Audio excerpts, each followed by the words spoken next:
Canada में कुख्यात खालिस्तानी हरदीप सिंह निज्जर की 2 अज्ञात बंदूकधारियों ने गोली मारकर हत्या कर दी। उसकी हत्या ब्रिटिश कोलंबिया प्रांत के सरे शहर में हुई।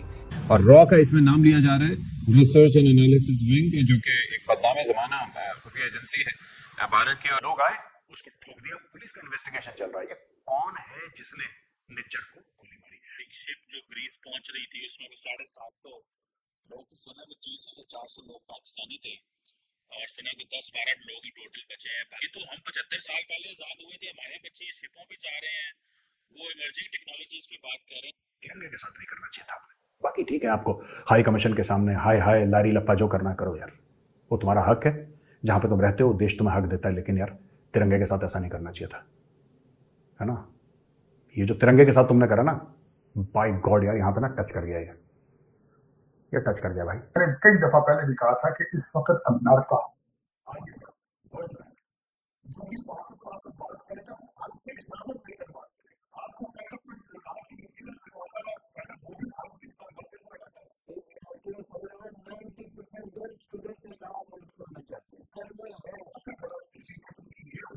ट्रिप से और रिलेशनशिप से किताब 14 के ऊपर एम्बार्गोस लगाए जाएंगे, सैंक्शन लगाए जाएंगे।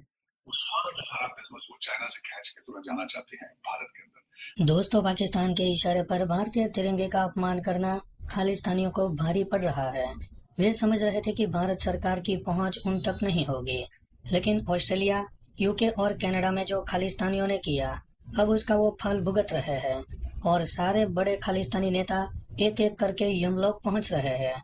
चाहे वो अमेरिका में छुपे हो, ब्रिटेन में हो या फिर पाकिस्तान में, हर देश में घुसकर उन्हें मारा जा रहा है। और इस ऑपरेशन को लीड कर रहे हैं भारत के national security adviser Ajit Doval. तो चलिए दोस्तों, आगे इसी पर पाकिस्तानी मीडिया का रिएक्शन देखते हैं। खालिस्तानी आतंकी हरदीप सिंह निज्जर को कनाडा के सरे शहर में, जो कि ब्रिटिश कोलंबिया का हिस्सा है, उसको गोली मार दी किसी ने। अब किसने मारी किसी को कुछ नहीं पता। लोग आए, उसको ठोक दिया, पुलिस का इन्वेस्टिगेशन चल रहा है। ये कौन है जिसने निज्जर को गोली मारी? निज्जर हिस्सा था सिक्स फॉर जस्टिस का, और जो भी ये कनाडा में भारतीय हाई कमीशन या कॉन्सुलेट्स पे हमला हुआ, अटैक हुआ, इसका हाथ वहां से जुड़ा हुआ था। सिक्स फॉर जस्टिस एक ऑर्गेनाइजेशन है, एक इस तरीके की बॉडी है जो कि टोटली फ्रॉड है। उसका नाम है सिक्स फॉर जस्टिस, लेकिन इसका जस्टिस से, इंसाफ से कोई लेना देना नहीं है। ये टेरर एक्टिविटीज प्रमोट करते हैं, ये टेररिज्म को फंड करते हैं, और निज्जर को किसी ने ठोक दिया। इसके पहले परमजीत सिंह पंजवार, ये भी एक बहुत बड़ा खालिस्तानी लीडर था, कमांडो फोर्स, डमांडो फोर्स, पता नहीं किस, इसको लाहौर में किसी ने मार दिया। अभी तक ये पता नहीं लगा कि इसको लाहौर में कैसे मार दिया। भाई ये तो पाकिस्तानी आईएसआई का लाडला था, उनका गोद लिया बच्चा था, उसको लाहौर में किसी ने गोली मार दी। ठीक है।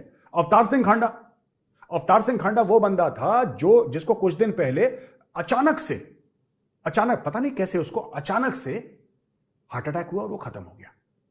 ठीक है। अवतार सिंह वो था बंदा जिसने यूके में, इंग्लैंड में जो भारत का हाई कमीशन था, उसका झंडा नीचे उतरवाया था। उसने वो लीड कर रहा था, उसने भीड़ इकट्ठा करी थी और भारत के खिलाफ गंदे गंदे नारे, और फिर हाई कमीशन के उधर ऊपर चढ़ के एक बंदे ने जो तिरंगा उतारा था ना, वो ही वाज दैट गाय। इसने करवाया था ये सब। अब ये जो हरदीप सिंह निज्जर है, इसको किसी ने ठोक दिया। इसके पहले भी कई सारे खालिस्तानियों के खिलाफ ऐसी कार्रवाई हो चुकी है और कई सारे खालिस्तानी, अब खालिस्तानी कह रहे हैं इंडिया ने करवाया, इंडिया की एजेंसीज ने। मुझे नहीं लगता इंडिया की एजेंसीज ने सब कुछ करवाया, सब झूठ है यार। देखिए, हम गांधी के देश के लोग हैं। ठीक है। हमें बापू ने क्या सिखाया था? हमें बापू ने यह सिखाया था कि कोई तुम्हें एक थप्पड़ मारे तो तुम अपना दूसरा गाल दे देना। तो we are peaceful people. Peaceful भी क्या, मैं तो कह रहा हूं यार, हार्मलेस पीपल यार। हम किसी के खिलाफ कुछ नहीं करते। ठीक है। हम लोगों ने ऐसा कुछ भी नहीं करा। देखिए, बात ये होती है कि जो पैदा होता है उसको मरना है। हम सब लोग एक दिन इस दुनिया से जाएंगे। अब खालिस्तानी मर गया तो इसमें इतना हल्ला करने वाली क्या बात है साहब कि खालिस्तानी मर गया, ये हो गया, इंडिया की साजिश है, ये साजिश, वो गलत है यार। किसी की कोई साजिश नहीं है। उसकी दुश्मनी होगी, उसने मार दिया। लाहौर में उसकी दुश्मनी होगी, उसने मार दिया। उसके पहले कोई हैप्पी करके था, खालिस्तानी ड्रग डीलर, वो भी पाकिस्तानी पंजाब में, आई थिंक लाहौर के आसपास ही कहीं हैप्पी को अनहैप्पी बना दिया, किसी ने उसको ठोक दिया। तो ये 1-2 साल से काम हो रहा है और ये काम और तेजी पकड़ रहा है, पर मुझे ऐसा लगता है कि ये उनकी आपसी साजिश, आपसी दुश्मनी का है। भारत का इसमें कोई भी हाथ नहीं है। लेकिन दोस्तों, एक बात मैं कहना चाहता हूं, खासतौर से खालिस्तानियों से। देखो यार, ये तो किस्मत है ना, जिंदगी और मौत, ये तो ऊपर वाले के हाथ में है। लेकिन जो इंग्लैंड में हमारे हाई कमीशन से आपने तिरंगा उतारा था ना नीचे, यार वो नहीं करना चाहिए था आपको। कुछ चीजें माफ कर दी जाती हैं, कुछ चीजें काबिल माफी नहीं होती। जो आपने उस दिन करा ना तिरंगे के साथ, दोस्त, इसकी ना कोई फरियाद बनती है, इसका ना कोई रहम बनता है, ना इसकी कोई माफी बनती है। इस चीज का ध्यान रखना। भगवान सारे खालिस्तानियों को बहुत लंबी उम्र दे, मेरा आशीर्वाद है। लेकिन ये आपने जो कर दिया ना, ये कोई माफ नहीं करेगा। This is unforgivable. तिरंगे के साथ नहीं करना चाहिए था आपने। बाकी ठीक है, आपको हाई कमीशन के सामने हाय हाय लारी लप्पा जो करना करो यार, वो तुम्हारा हक है। जहां पे तुम रहते हो देश तुम्हें हक देता है, लेकिन यार तिरंगे के साथ ऐसा नहीं करना चाहिए था, है ना। ये जो तिरंगे के साथ तुमने करा ना, बाय गॉड यार, यहां पे ना टच कर गया, ये टच कर गया भाई। चाइना के खिलाफ तो वो कहते हैं कि इंडिया हमारे खिलाफ, इनके साथ मिलकर खड़ा हो, उनको आगे, they need a partnership in that region to for Taiwan, और दूसरा उनको चाइनीज को कन्फ्रंट करे अमेरिका और भारत की हिस्ट्री भी है उसके लिए। तो these are the two objectives American wants to get out of, to take India away from Russia, और उसके बाद ये कि वहां पे ताइवान में और उस रीजन के अंदर चाइना के खिलाफ हमें एक मजबूत पार्टनरशिप की जरूरत है। That is what India can, this is there objective. अब जो भारत के ऑब्जेक्टिव है, भारत अभी तक जिस तरह उन्होंने अपने नेटो प्लस की मेंबरशिप डिनाई करके और सारी चीजें वो मेंटेन करने की कोशिश कर रहे हैं, अपने बैलेंस रिलेशनशिप, क्योंकि वो तेल भी लेना चाहते हैं रशिया से, और वो किसी हद तक बैलेंस करना चाहते हैं, और चाइना के साथ ट्रेड भी चाहते हैं। भारतीय इस वक्त चाइना के साथ अड़फस भी चाहते हैं, लेकिन ट्रेड भी चल रहा होगा।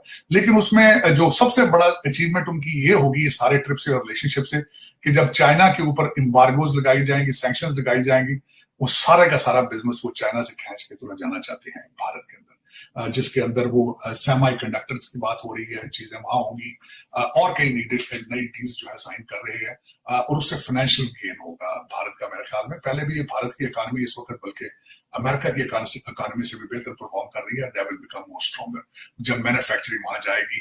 इस वक्त भी मेडिसिन और सारी जो वैक्सीनेशन है वो सारी भारत के अंदर बन रही है, लेकिन they wanted to take it to the next level. ये जो ट्रिप है मोदी जी का, this will be a landmark. बड़े अरसे के लिए ये इसको याद रखा जाएगा। और 7,000 के करीब जो भारतीय अमेरिकन है डायस्पोरा, उसको व्हाइट हाउस के अंदर डिनर, उस इवेंट के ऊपर इनवाइट किया गया। और मैं समझता हूँ कि पढ़ रहा था यहाँ पे, पोप जॉन पॉल के बाद सबसे ज्यादा नंबर में लोग जो है वो व्हाइट हाउस के अंदर एंटरटेन किया जाएगा। तो मैं एक दफा तो खैर मैं भी गया था 2014 के अंदर मैडिसन स्क्वायर में, जब मोदी जी आए थे, and that was a remarkable trip eight the same time. 30-40 congressman और सेनेटर्स जो थे वहां पे, उन्होंने लाइन में खड़े होकर वेलकम किया था मोदी जी को। That was impressive at the same time. लेकिन ये जो है, this will take it to the next level, जो क्योंकि मेरे ख्याल में भारत और अमेरिका जो है, दे आर, वो कहते हैं ना कि दो जिस्म एक जान हो जाएंगे। तो this is what is going on. बिल्कुल सही कह रहे हैं डॉक्टर साहब, दो जिस्म एक जान हो जाएंगे।